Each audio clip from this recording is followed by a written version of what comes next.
Hey, welcome to Wellness Farm Chat. I'm Brooke, your host, and here we'll be chatting about all things homesteading, farming, and wellness. If you are new to this lifestyle or are looking for simple and easy steps to begin your wellness journey, you are in the right place.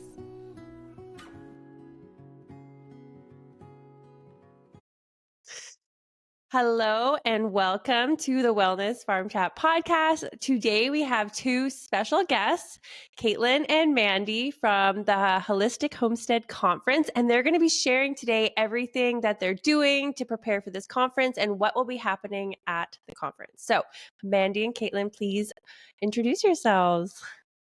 Okay, you first. Okay, sure. Yes, I'm Mandy, and so we're in Morganton, North Carolina. And well, a little bit. Me and my husband have a farm here in Morganton. He's full-time farms, and I help. I'm also a dietitian, so I work part-time as a dietitian out of the home. We homeschool our kids, farm, homesteaders. It's been Awesome. a 15-year process, but that's kind of what life wonderful. looks like over here. Yeah. Oh, that's I'm awesome. Caitlin. Yeah, I'm also same town, just opposite ends of town. Yep. We have a little smaller scale farm that Mandy has. Their farm is amazing. Oh, if you're no, ever in Western North Carolina, you need to visit Henry River. Oh, that's Farm. really kind. I We're growing, but it's awesome. They have like whole agritourism. She's very humble. Oh, wow. We got some growing to do. Well, so we're much smaller scale, like just a couple chickens right now. I think it's actually just the chickens that you gave me last time. Chickens are hard. They die. They die all the time. Yeah. all the time. Mm-hmm. We have horses and we grow our own food, not all of it, but within reason. And my husband works outside the home. I work from home. I have a blog, YouTube channel, podcast, all the things. And then we homeschool. And Mandy and I created and run the Holistic Homestead Conference together. Second year. Yeah. Second So year. how did you two meet? Well, it's a small town. Okay, We didn't know each other growing up. No, I think my husband knew your brother, right? Yes. They went to school together. Mm-hmm. And then we met because we both went to our local farmers market, like information meeting a long time ago. That was over 10 years ago. Yeah. And I just remember thinking, well, she's cool. I know. We have a lot in common. We were at this table. It was like a dinner or something, right? Yeah. It was a dinner. Yeah. And we ended up sitting together and we just really hit it off. Aww. And just kind of chit chatted, and really we hung out a couple of times after that, and had kids. Boys, our sons were in kindergarten together. Yeah, at a public school. Yes, and they just clicked. They hadn't seen each other since they were really little. That's where we really developed a friendship. And then she started homeschooling. I remember thinking, man, I'll never be able to do that. I was just so good for her, because I was working at the hospital. I thought, well, I got to retire here. I got to have pension. I remember we were on a field trip with the boys because we both worked. And you told me I was like, I'm out, leaving the state, going to homeschool. And I just remember being like, how does she can just leave her job? How does she do that? And that just shows you our I don't know if it was wise. And me and my husband both left our job, but it was I think that's beautiful. Oh, I love that. And we've just been friends ever since. We really connected with the homestead, homeschool, all the things. Our kids are very close. All of our we're in co-op together, we do homeschool group. Oh, good for you guys, because we live in a small town too, and I'm not even from where I live right now. So I'm right now, my oldest is 5.5, so I'm just starting to figure out who my homeschooling people are. Yeah. And I actually just created a wild and free homeschool nature hike off our property. Great. So nice. I literally just created this Facebook group yesterday, and I'm like, I need to start something. I can host it at my house, so we can get all the littles together. We can go for walks, and they can meet our cow and our chickens and ducks. So I'm starting this homeschooling thing. So that's about the age it started for us, I feel like. Yeah, and you'll meet new people. It's amazing how you just community will happen. You'll meet like-minded people, and homeschooling is there's a lot of homeschoolers now. I don't feel so alone. Yeah. So I'm on that venture right now. I'm trying to find my mom friends. Okay, that's fun. All right. So what inspired you guys to start this conference, and what was the route? Because that's a big deal. It is a big deal. It is a big deal. We're maybe crazy. No. it's really special to have a friend, and Mandy is that for me, who I never lack from like ideas of things that I want to do. And it's really special to have that friend that's like, well, let's do it. We'll make it happen. Yeah. And you're that for me. Oh, I love that. I know. Yeah, like so I would never do it by myself, but Right. together it's like we can do We can do this. I'm not alone in this. So we feed off of each other. But we went to a conference. A homesteading conference. Conference. Mm-hmm. It was great. And while we were there, not in a bad way, but I just remember being like, I would do this. Or I wish they had classes on this. Right, I wish they had. Yeah. We left there wanting, like, we came and like, give us education, give us, you know, and we had no kids. I mean, it was a big day. It was a big day. Yeah, it's such a big day when you got no kids. But we left there just like wanting more. We felt inspired, but like in a different way. I feel like one thing that I took away from it is it was so big that I just kind of felt like I got lost in the shuffle a little bit. Not that that's not anybody's fault, obviously, and they did a great job. I'm not bashing that conference, but I definitely left like, man, that really scratched the surface. I felt like a lot of the classes, it was surface level, very surface level, which I'm sure is where some people were in their journey, and that's what they needed. But I just remember thinking like, I would have liked to know a little bit deeper. Yeah, no hands-on things. Remember that was something that big one. Yeah, we. I'm a very like tactile learner. I want to get in there and do it, like milking a cow at your house. I'm like, yeah, let me try. You know, I want to do it. Yeah. And so we left there really thinking like, if I were going to do that, and I remember telling you, be like, I want to actually milk the cow. yeah. And then when we left, we're like, we should do this. Yeah. And I was like, you think? You know, like just really like we could be like, I would love to have a conference like this. Yeah. And we should do it. And I'm like, well, can we do it at your house? Well, because we're so passionate. Like not only like we were in our beginning stages. At your house? Yeah. Is this happening? It's at her farm. That's so much better. Yeah. I love that idea because then you can actually get ready and not have to leave, and you have kids. Yeah. Oh, that's so. The animals I didn't know it was at your place. To work. Yeah. Yeah, the kids work that day. The kids work. Yeah. No, so that's kind of how it came about. We obviously already had these conversations because we're both living that lifestyle, so we talk about it anyway. And then we left that conference and we just thought like, I would have really liked to learn this a little bit deeper. And then I said, why don't we, we were both kind of like, we could. And just like tiptoed around a little bit. And then we were both like, I will if you will. I will if you want to do it. And so we left and like had a notebook and just sketched it out. And we spent a little over a year planning the first one, just consistently. Oh, wow. Okay, so what can attendees expect to see that is different at your holistic conference? Definitely the hands-on. A little more intimate setting where like last year there was chicken butchering. Yeah, like you got to get in there and try it. You could. Yeah. Rabbit butchering. Oh, cool. Like sourdough, not just telling. I mean, actually getting in there and saying, "This is how you." Oh, yeah. Sorry. And like this year, like tincture making, some moisturizer. So just a very hands-on. It is very hands-on, and like you said, it's like a more intimate setting. Not that a big one is a bad thing, but there's not 2,500 people there. You can ask questions in an intimate setting, and you don't feel as intimidated, right? Like I love that. It's kind of like if you go to church and you have a small group, you feel more like you can talk and share and ask like those harder questions that some people might be like, "Oh, you should know that by now." Right. Exactly. Exactly. And I think a huge part of it for us that has always been the premise of this whole thing is building community. Yeah. And we definitely saw that the first year. Like there were people that were connecting that didn't know each other at all, but it was, there's a smaller group in this one little corner and they chit chat and just what's inspired? You get a group of like-minded people in different places. Some have no acreage, just making sourdough, but everybody has the same goal. I want to be more self-sufficient and kind of question like I want to be more in control of what the food in our home, my medical care, education, and so I'll have. And no matter where you're at, but it's like all these like-minded people, and it's inspiring. Like, it is. Well, they're doing. Like, I didn't know I could homeschool until I saw you do it. Like, well, if she can do it, we can figure it out. So I just think it's problem still. I think it's inspiring. But some people like myself, like I don't realize that I want to learn something until I see it and I like Mm, listen about it. Like I feel like tinctures, I'm not at tinctures yet, or just Right. Me like neither. salves. yeah. And then I had another friend on the podcast and she was sharing what she was doing in the kitchen. And I'm like, oh, okay. Like I was just at my health food store and I saw beeswax. And I'm like, I didn't know what I would do with that. But now I got ideas. Yeah. Was it And Brittany? yes, it was.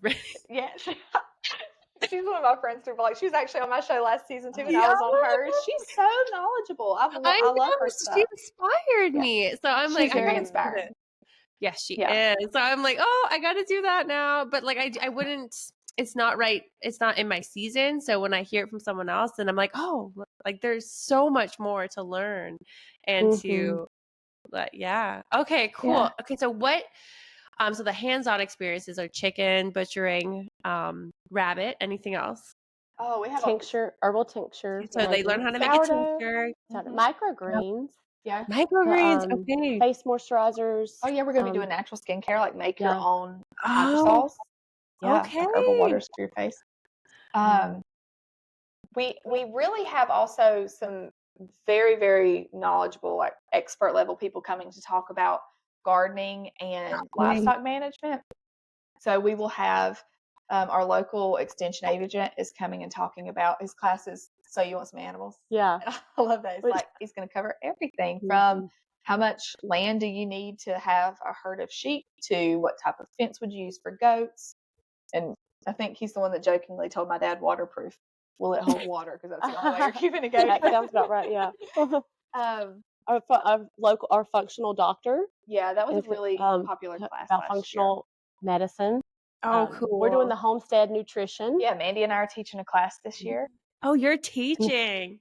We So are. We went to the first year and we were like, we should probably not Like do run that. it. Yeah. But this year we're doing it. Oh, good for you guys. So what is your main focus with that? Nutrition, homestead nutrition. Homestead Like, nutrition is it like making food from scratch? Like how to shop, like organic cooking? Like what? Yeah. I mean, just it's going to cover a little bit of everything. We're going to dive a little bit into like raw dairy. They have a dairy cow, so we will have a discussion on that. And Mandy is a functional dietitian, so the nutrition side of things and like the why do we eat? Why do we choose to grow our own food? Like, why is it healthier? Yeah. And I think the biggest, like keeping it simple. How do you feed a family of 5? Yeah, when it's 4:00 and everybody's hungry and wanting a snack, what does that practically look like? It doesn't have to be complicated. And a Whole Foods, like just a help. Yeah. So we're going to try to break that down and simplify it. Yeah. Oh, that is so good. Because like even myself, like I have to feed 4 little people now, and my husband constantly. That's a full-time job right there. I know. I feel like I just taught my 4 and 5-year-old how to load the dishwasher, so it is all them. And I'm like, guys, and we all so I'm just like, okay, the dishes are yours. We don't drop knives. Yes. Now you teach them to scramble an egg and your job is done. They are. They're almost they're almost there. That's like great. they're breaking all their eggs for breakfast. I have a lot now, so I'm willing to lose an egg here or there. But it's a lot. I actually have someone coming on the show in the next week to share how they shop organically on a budget with a large family and how to feed their children the best food. So it's like a topic that people are really interested in, and it's hard. And you want kids, so you want them to have the best food, but you also financially, if you're homeschooling, it can be a little tricky. Yeah. It can. And also just like it's so easy to get burnout. Like you said, you're constantly feeding people. Our lives revolve around food. So I think we're really trying to just demystify like when you say eating whole foods and scratch cooking and growing your own foods, like that sounds really daunting.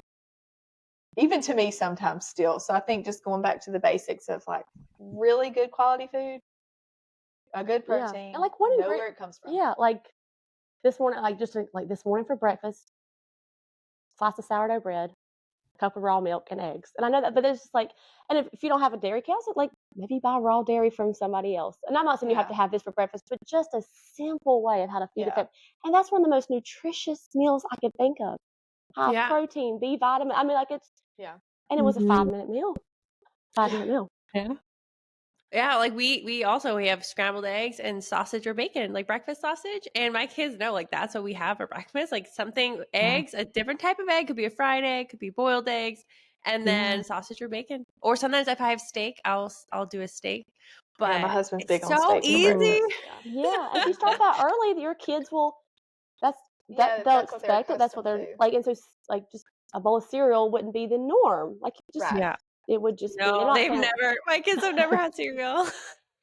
Mine asked the It's other so day, we were funny. talking about something about frosted flakes, and my 6-year-old was like, "What's a frosted flake?" And my husband was like, "Caitlin, He's like, that's a win for me. She doesn't know It's what Fruity fun. Pebbles are, though. I don't know what those I'm are. gonna tell on myself there. Oh, yeah. Oh, that's awesome. Yeah, it's funny because I've been practicing because we have a farm that delivers groceries to our door every Saturday. I Oh, order online wow. and I just get my staples, just the onions, carrots, potatoes, garlic, and then they work with a ranch. So I can get like pepperoni sticks and beef jerky and like some organic cheese, and they deliver it to my door weekly. And it's all whole food and beautiful, organic. It's from a Amazing. ranch and it's I all wish local. we had something like that. That's You might. awesome. Yeah, you could Well, if we have that. don't, we should probably do it. We should. Yeah. This is how They things happen. deliver, and it's like a young couple. They're so awesome, and they started this whole program, and they work with other farms to supply the produce and the food, Wow. and it's all like I don't have to worry what I'm buying, and Cool. yeah, so Yeah, it's and you really fun. can't My do it kids all. love, yeah, and we That just moved. And we don't have a garden anymore, so I don't have that. I have a cow instead, so I kind of did a swap. Yeah. So yeah, That, I think that was a big part of our Homestead conference is you can't do it all. And you might love some things more than others. Or you may not feel confident. Like you may love sourdough, but not know how to like your medicine cabinet's not full of herbal tinctures. And so yeah. but maybe you buy your herbal tinctures and tallow moisturizer and you're making your own sourdough. So I think that's Yeah. that was definitely supporting others that Yeah. are confident in their field. Well, and I think, and we've talked about this, and I can go down this rabbit trail, and I won't.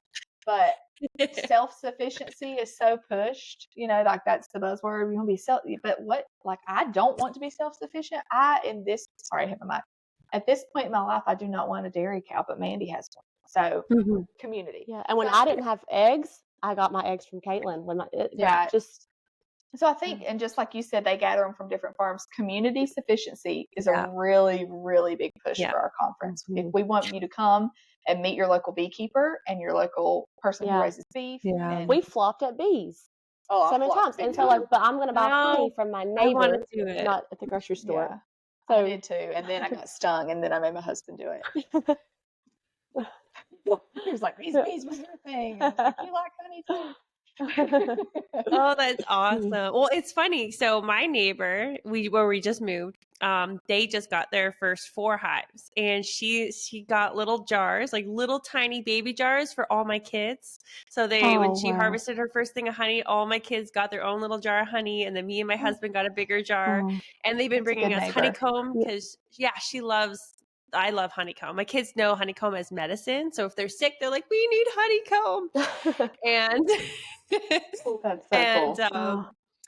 And then I give her eggs because she doesn't have chickens, and she does a lot of herb gardens for her bees and flowers. So she's always bringing me bouquets of flowers and all the herbs and things like that. So and then once I have a cow, she loves making yogurt, so I'll be giving her milk to make yogurt and things like that. And it's kind of just like we all kind of do things for each other and share and love and do all those beautiful things, and it really strengthens our relationships and community. So it's beautiful. That's the way that it used to be. People used to help each other out, and there was a community of one person had a milk cow, one person was the tomato person. We can't do it all. Yeah, but we should be looking to other homesteaders because their product's going to be good. So yes, okay. So we've kind of already shared a lot about your personal homesteading journey. So what made you decide to get a dairy cow? Like, what was the reason for that? Like, did you have one as a child or? No, never had animals ever. Okay. Really just diving into like nutritionally, it meant like really believed raw dairy was healthier just from research. And I thought, I think my family needs this. So convinced my husband that I think nutritionally this is best for our family. Okay. And no, but we were able to get a cow. So when we brought the cow home, we had never milked a day in our life. I mean, we brought it home. We're like, it's got to be milked. You can't not milk a cow when it's. So I mean, it was a learning curve when we brought the cow home. But that was like 4 years ago, and now I could not imagine not having raw dairy. I mean, for me, it's the nutritional benefits. I mean, the enzymes are intact, probiotics. So I had to sell my husband on this nutritionally is, I think, really best for our family. And so, yeah, that's where it started. And we're still, And I've seen, like, I know this sounds crazy, but like my son's allergies used to be really bad. Like, he didn't even have allergies last year. And I just know it's from like that raw milk, like ingesting so much pollen from a grass-fed cow. Just the benefits are endless. And I've seen it with my family. Oh, that's amazing. And then what started it for you, Caitlin? For me, the homesteading journey. Well, I don't have a cow. Like just getting, like, did you grow up? I haven't convinced my husband. I did somewhat. We always had a little garden. We had chickens till one of them flogged my little brother, and then we didn't have chickens anymore. But we always did have animals. Like, I grew up with horses, and so that was kind of natural to me, just the animal side of things. And then, like I said, my mom always cooked a home cooked meal. Not necessarily everything that she grew, but we always had a small garden. But when I got married fairly young, that was one of my big things, is I wanted a garden. And I remember we moved to the eastern part of the state. We were like 4.5 hours from home, and my husband moved before me. He met a couple friends down there, and our gift when we came back from our honeymoon was they had put a garden in for us. So the whole little neighborhood had come and put in a garden. And I just thought that was the sweetest thing. That is so beautiful. It was the best. Looking back now, I was a terrible gardener. There were weeds. I mean, like, if I could go back, I'd be like, I'm so sorry. I'll let the, weeds take it. But I was very young.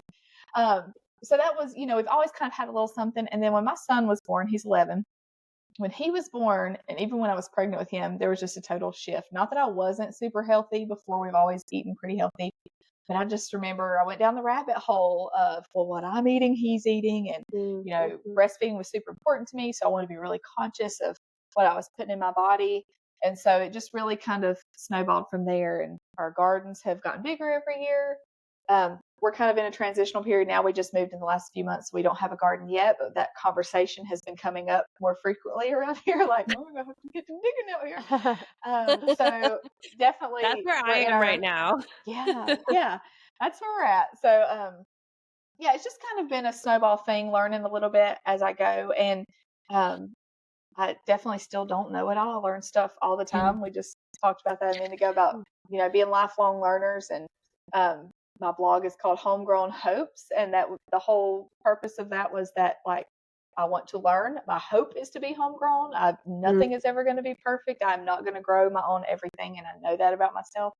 But just baby steps. So that's kind of where we're at. Just making conscious decisions to get there. Yeah. Okay. So I have another question. Okay. So for your husbands, how was this brought, like, were they on board? Because I hear my husband, when we were engaged, or before we even got engaged, I told him my dream for our future is, like, I would love horses and chickens and German shepherds. So that was where I was at. So he was prepared for farm life. Yeah. Were your husbands prepared for? Do you want to? You go first. Okay. Well, my husband did not grow up on a farm. Okay. Their family always did do a big garden. And he had, like, dogs and pets. But he did not grow up like me. Growing up, if a dog crossed the road in front of me, there was 100% chance it was coming home with me. And that was just like, my parents were like, oh, she brought another dog home. Oh, she found a chicken. Like, it was just nothing. Animals just always came to the house. He did not grow up like that. So it has definitely been an adjustment for him. We've always had horses and things like that. So that's okay. He is not, and he loves the garden side of things. Like, he loves to grow things. So he definitely is involved in all that. He doesn't care as much about the livestock side, but he does. We have definitely done, like, meat birds and things, but my husband's a really big hunter and fisherman. So that's where all of our protein comes from. I I can count on one hand how many times I've bought beef from a grocery store because we always have deer in the freezer and fish. So that's kind of his side of things. He definitely is conscious of the nutrition side of things. He eats very clean and, he's active, works out, all that stuff. So he does care about the food side of things, not so much like the animal side. Like, he's allergic to horses. I don't know how that happens. So he doesn't really care about the animals, but he definitely supports the rest. And, he'll complain a little bit when I'm like, we got a bunch of old windows out there. We should probably build a greenhouse. He's like, I don't know about all that, but, eventually he gets on board. He's very supportive. So for us, it was a little different because my husband, all he ever wanted to do was be a farmer. I mean, when we were dating, he said, I want to be a farmer one day. And I just started thinking, oh, that's cute. So that's all he's ever wanted. He just loves being on a tractor. Oh. When he was a kid, he farmed alongside his family. So that's always been in his blood. He loves it. But I never grew up farming. But for me, I started really coming around to the nutritional side. Like, I'm just like, I think, growing our own food is healthier. And man, pasteurized eggs, they have more vitamin D. Like, so I started the nutrition side of things is where it grew for me. Now he just was able to leave his job about 2 years ago to full-time farm, and that was a transition. So he loves to farm, be outside, be in the dirt. And for me, I'm like, oh, I know where my beef comes from. I know where my eggs come from. So for me, it's like, I love the nutrition side, and he just loves digging in the dirt. But it's a good team. But there's something, like, when I told my husband, like, I think it's best if we homeschool, he's like, oh, no. The same thing. Well, I mean, but it was so foreign. I grew up public school, working mom and dad. He did too. So it was just, and now he is so pro homeschool. He's like, there's no other way. Yeah. And like, when I told him I wanted to, like, maybe give birth at home or a birthing center, he was like, we can't do that. And then by the third child, he was sharing on his Facebook how you should go to a birthing center. I mean, sometimes his initial reaction with things would be like, just because it was foreign to him. Yeah, I think so many times I've said things or done things that are normal to us now, but if you had told my husband this 15 years ago, he would have been like, this girl's crazy. Yeah. Run for, it's baby steps. You got to ease them into it. Yeah. But it was so funny. What? So when we brought our I'm sorry. When we brought our cow home. When we brought our cow home last summer, my husband had to catch her, and she was not easy to catch. And it was his first time chasing a cow. And when he got her home, he had to catch her again to get a halter on her. And I remember looking at my bedroom window being like, this is my dream. And he's just chasing this cow. And I'm like, my God, oh, sorry. I cut you off. What were you going to say? No, I don't even know. It was something along those lines. They just, and I think they don't, I know now things that I didn't know 15 years ago. And I think they're the same way. And I think it kind of snowballed. If you would have told me I was homeschooling, not working a traditional job, I'd been like, you're crazy. No, you can't do that. Yeah. But it's like, it kept building. Like, when I started thinking about my kids' health and their education and what we're eating, it's baby steps. It's baby steps. We started in public school with 2 chickens, and now, so I just think it kind of snowballs. It's a beautiful life. I really love it. Like, I feel like it's just so wholesome for our kids to grow up this way. Like, we have wood heat for our house, so my kids have to get firewood. And I tell them, like, hey, like, if you don't get your firewood, then we're gonna be really cold tonight. Like, it's just so funny, but like awesome, because I did not grow up on a farm. I grew up in the suburbs. No, I just had a dog, but it's totally different life. So I'm like, oh, they're either gonna like really appreciate all this hard work and like kind of create our own little community through it, or they'll resent it. But I don't think it, because they love it so much. I think they'll love it one day. Yeah, I know, because like my family growing up was like all in university doing really fancy stuff, and then there's me like, I want to be a farmer's wife when I grow up. Like, that's what I would tell everybody, and that was like my dream as a child. And then Then I got married and I was like, I still want to be a farmer's wife. You have to be a farmer. He still that's works. great. He's not a farmer yet, but he does keep telling me he needs a tractor. So he's getting there. Oh yeah, that's easing into it right there. Mhm. Tractor is a gateway He is a drug. hunter too. That's awesome. Yeah. Yeah. So he does love his deer and moose. Oh, see, we don't have Oh, moose. moose. Yeah, we don't have that. You have to come up to British Columbia and get your husband hunting up here. Oh, he would love that. He would love that. Okay, so this conference, is there anything you want to share with the audience that they should know about it, its uniqueness? I definitely think the hands-on, like that's something, and I know we mentioned that, but that sets it apart. Like it's the class size is, if you're in the chicken butchering class, obviously you're not required to get in there and try. Like we had a girl last year that really like worked through some stuff and overcame the fear. She was so sweet. She's pregnant. And she's like, I got to do this. I want to raise my own chickens. I have got to do this. And it was like a big deal. And my brother-in-law taught the butchering class, and he's so good and patient. And he was like, you don't have to. She was like, no, I really do for me. And so she got in there and killed her own chicken. And like, I just think we live in a really unique time where you can Google anything and know how to do it. You can watch 20 videos on it and you can see all different, aspects. And that is a beautiful thing. There is nothing that compares to actually having to do the job, actually having to butcher a chicken. And if that is like your goal, to raise your own meat, and this might be the thing that you come to and say, you know what, I'm going to buy my chickens from the local farm. This is not for me. And that's okay. But how will you know until you try it out on Grayson's chickens, and don't buy yourself a whole flock before I have friends that can't do the poop. They can't do the chicken poop, the cow poop, and they want the pasture raised eggs and the beef and all that stuff, but they don't want to see where it comes from. They don't want to be there. They don't want any. We get the highlight reel on Instagram, and all. We see the beautiful, like, people have cute little duckies in their sink, and it's so cute. But like those ducks are pooping everywhere. There's an ugly side to this. Yes. I tried to be the fun mom and put ducks in my kids' bath. But they were so excited until they started pooping.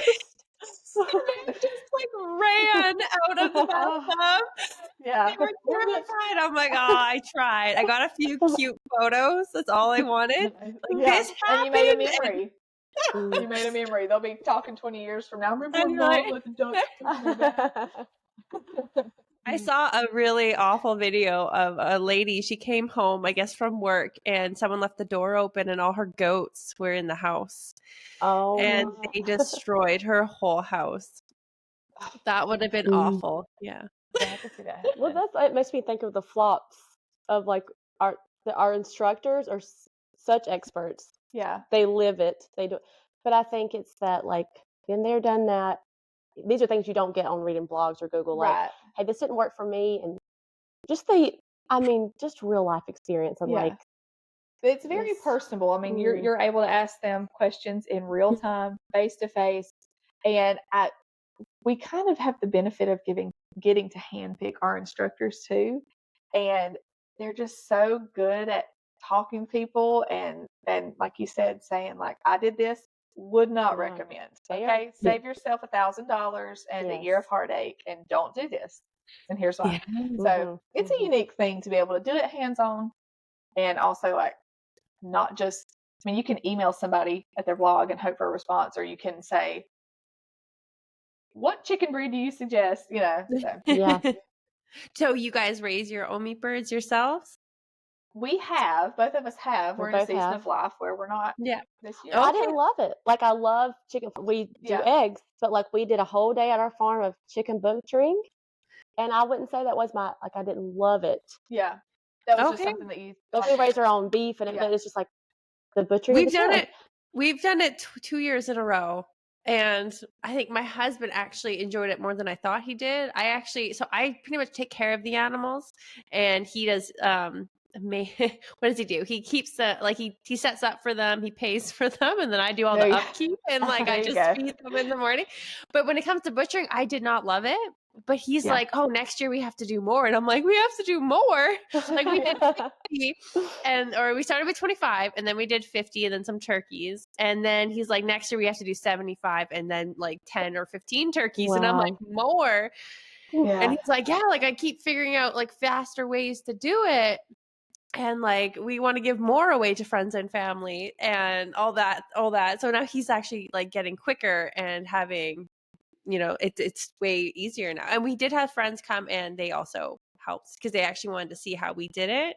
And Amazing. they had to come and do it. Right. Yeah. So, yeah.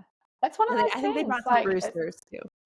Oh, see, that's great. I think, we've used chicken butchering as an example because it's just so obvious. But that's one of those things, like, it's more than just doing the task. Like, that's a heavy thing to take a life for your own nourishment. And I think being able to really, do that hands-on and see the gravity of that can, it like I said, you get the highlight reels. It connects you to your food. Yeah. I think it's good for kids. Like when we did our chicken butchering day, I was like, oh, the kids are going to see this. And my husband's like, oh, this is good. And I was like, okay. And my daughters were just in there. Like my son was hands-on. My daughters were like over there with the guts and swinging intestines around. And I just remember thinking, not about like just more of like, they know chicken now. They know, like, and it's like, we raised those chickens well. They had a good life. It's not like it was how meat should be raised, on clean and pasture and running around sunlight. And then one day it does become clean food, and they're not so far removed from that. Yeah. I think it's really good for kids to see in a healthy way. But raise your animals well. Take care of your animals. It is our job, like, to be stewards over our animals. Yeah. But they do provide food. Okay, so why do you think community is such a key part to homesteading? Oh, community's huge. It is. It's like I said, I don't want to do it all.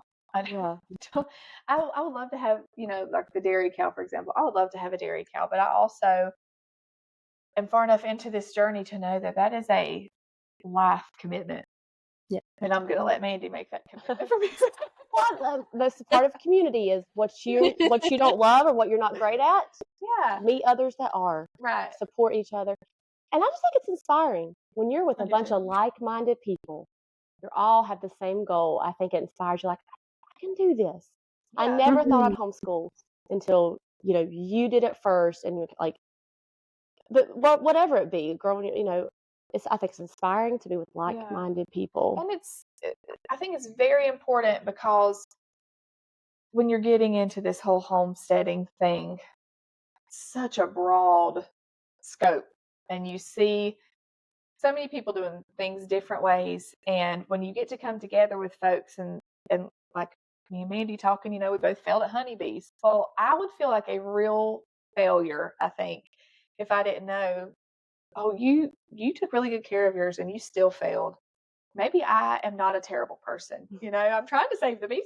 But I think being able to say, oh, maybe I'm not a total failure because this one thing didn't work for me. I'll try it again this way. Or maybe that is just not for me and I'll find someone who does it better. But being able to bounce ideas off of encouragement. Yeah, definitely the encouragement side of things. And then just being able to take the stress off. That's one of those things. It's so overwhelming when you go down the rabbit hole of growing your own food and raising, all those things. It's so overwhelming because you feel like you have to do it all. Yeah. And homesteading is, if you just make your own tincture, you're a homesteader. It is. If you do it, it's as small or as big, just, I think, taking more control over everything. Just be more intentional. And so, I think it's just empowering to be around people. I think it's just empowering that you feel like, I can do this. I can do this. Like, that's awesome. She has 10 kids and she's doing it. Yeah. She can do it. I think it's just, what am I doing with my life? Hey, that's what when I stumbled upon Lisa Bass when I first began on this journey, like during the beginning of the pandemic, I was like, how did she have so many kids? Like, I was drowning with 2, and I'm like, I need to change my life. Like, I have to make some big changes. And then I went down the rabbit trail, and here I am, number 4, and I want more. I had my first home birth. Like, I'm doing all the things. Wow. And yeah, it's I think finding your people and your community. And I'm still like on that journey, but I've actually found most of my like-minded friends right now through Instagram and through this podcast. And I'm still like in touch with a lot of the ladies that I've chat with, and I like message them when bad things happen, or it's actually really interesting. So I'm still on that community journey. But do you guys have like a memorable or and inspiring situation that has happened that you want to share as the last question? Something man, that's super a really memorable. good one. No, there's some. I think one that stuck out to me, without like sharing someone's information too much, but we did I think the thing that stuck with me the most, and it connects back to the community side of things, is one of our things that we were involved in. We did teach the class somewhat. It was more open-ended, but we did a homeschool panel last year. It was much more intimate. It was kind of towards the end of the day, and it was us and two of our other mom friends who we homeschool alongside there in our group, and we all have completely different teaching styles and learning styles, and different kids at different places. And we had several women there who were from all different backgrounds. Some kids were in public school, some didn't have any kids yet, some were pregnant. And that little group was so special to me. We ended up afterwards kind of chatting with one of the moms about her faith and that on this journey, and we prayed together. I'm going to get all teary-eyed. And it was just so special because I thought I would have never known this girl had she not showed up here today. And I think just opening the space for people to connect in that way, and I don't know, it was really special to me there. I was actually going to say, I know. I was going to say the same thing. Of just, it felt like that she even felt comfortable coming to us and privately, like saying, like, this is what I'm struggling with. What's your encouragement here? Because we're a little bit older than her. Well, it just reminded me of where I was 10 years ago. Of you're not alone. You're not for being unsure. It just reminded me of my journey, and just if you feel it's impossible, or you feel like, well, I don't know how to do these things. Just nobody knew at one point. Like, everyone had to learn. Yeah. But if that desire is in you, of I just remember that leaving a gynecologist's office and I was thinking, this is not what I want. I didn't know what I wanted. Yeah. But I just remember leaving and I just wish it was friends that were like, well, you could do this. I just remember thinking, there's another way. But it was just there's another way. I didn't know I just remember leaving there in tears of I don't think the doctor's getting what I'm desiring for my birth. Yeah. But I didn't know there was another way. So I agree. Of just people to talk to who don't make you feel crazy. Yeah. And who can give you encouragement. And like you said, you're still on your journey of finding your friends in this. I think it's a lifelong thing. I know stuff this year that I didn't know this time last year. Yeah. It's just ever evolving. Yeah. Well, that's wonderful. Okay, so can you just share with the listeners where people can get access to the conference and how to register if they want to come and all the things? Yeah. Sure. You go for it. Okay. Our website is holistichomesteadconference.com, so you can just see more about it. Our classes, our instructors, get your tickets, our schedule. So more details can be found there. And there's different ticket options. The farm to table ticket. So if you want to include the farm to table lunch, there's a ticket for that. And there's lecture only, and then there's vendors only. So if you can't commit, I don't think did we mention the vendors? Oh yeah, we have over 20 plus homesteading, natural living vendors. That was another really unique thing. We wanted people to be able to come to the classes, and several of our instructors are also vendors. So you can learn about the topic, and then you go to their booth and they say, well, you might want to try this, and you might, so it's like a one-stop shop, and it's very cool. We're very selective about who we have as vendors. It's who I would want to shop with, And we also have our farm bakery, and we're doing just for that day only, more of a healthier bakery. Yeah. And a farm store. Yeah. Oh, that's wonderful, guys. Yep. So there's different options. Maybe whatever your financial place is, you only are able to afford a certain tier. We really wanted to make it accessible for everyone.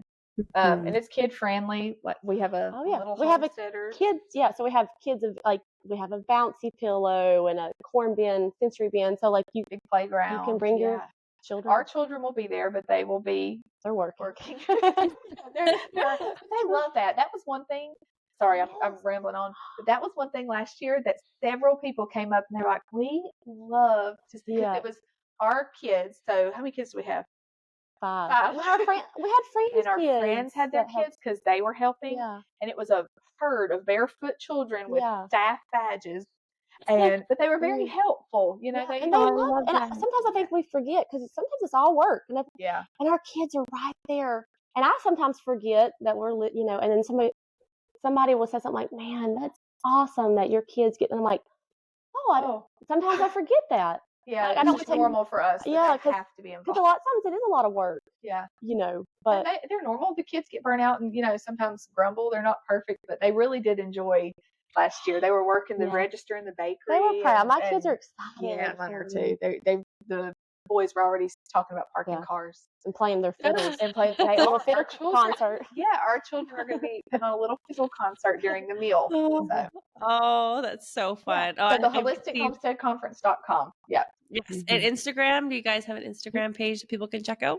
Yes, it is at Holistic Homestead Conference. I don't think there's any underscores or anything. Nope. Also on Facebook, Instagram. Yep. Okay, so very easy to find. All right. Well, thank you so much for coming and being on the show. And thank you for having us. Thank you. I know. I enjoyed it. Yeah, we appreciate it. Thanks so much for joining me today. Please follow and subscribe to the show so you don't miss an episode. Also, if you could leave a quick review, that would mean so much to me. It is the only way I can truly know who is listening to this podcast and how you're benefiting from the show. See you next week.